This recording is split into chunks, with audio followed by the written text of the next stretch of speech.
Plus de 50 films en 50 carrières, Saki Kozai a fait du chemin dans le porno. Mais l'actrice japonaise n'a toujours pas digéré la façon dont se sont passés ses débuts. Elle s'apprête à poursuivre en justice son ancien patron qu'elle accuse de l'avoir forcé à tourner ses premières scènes de sexe. À l'époque, on m'avait lavé le cerveau et je prenais des médicaments pour me calmer parce que j'étais très instable. Je me persuadais que je ne pouvais plus faire marche arrière, que je devais avoir confiance. Avoir confiance et aller de l'avant.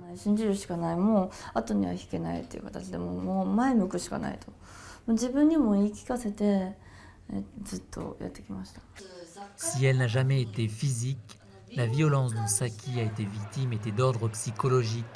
Comme elle, d'autres jeunes filles peu expérimentées et fragiles sont prises pour cible. Âgées de 18 à 25 ans, elles rêvent de devenir chanteuses ou mannequins et finissent par signer des contrats abusifs. Entre janvier 2012 et juillet 2016, 162 fans nous ont consultés. Ce chiffre n'est déjà pas négligeable. Mais nous estimons qu'il ne s'agit pour l'instant que de la partie émergée de l'iceberg.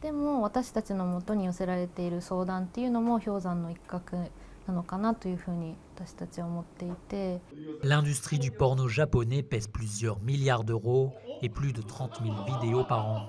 Entre producteurs, sous-traitants et intermédiaires, les actrices sont souvent tout en bas de l'échelle. Et si une des associations de producteurs a récemment condamné les dérives, la profession reste majoritairement silencieuse.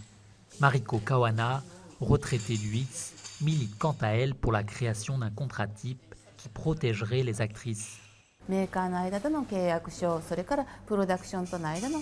Que ce soit pour le contrat entre l'actrice et le fabricant ou celui avec la production, je pense qu'un organisme tiers devrait établir un document type qui serait utilisé par l'ensemble des parties prenantes de l'industrie du porno.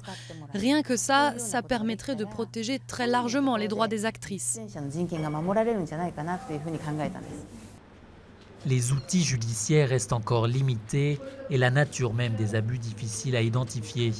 Mais les autorités commencent à réagir. 3 agents ont été arrêtés en juin, accusés d'avoir forcé une actrice à jouer dans plus d'une centaine de films porno.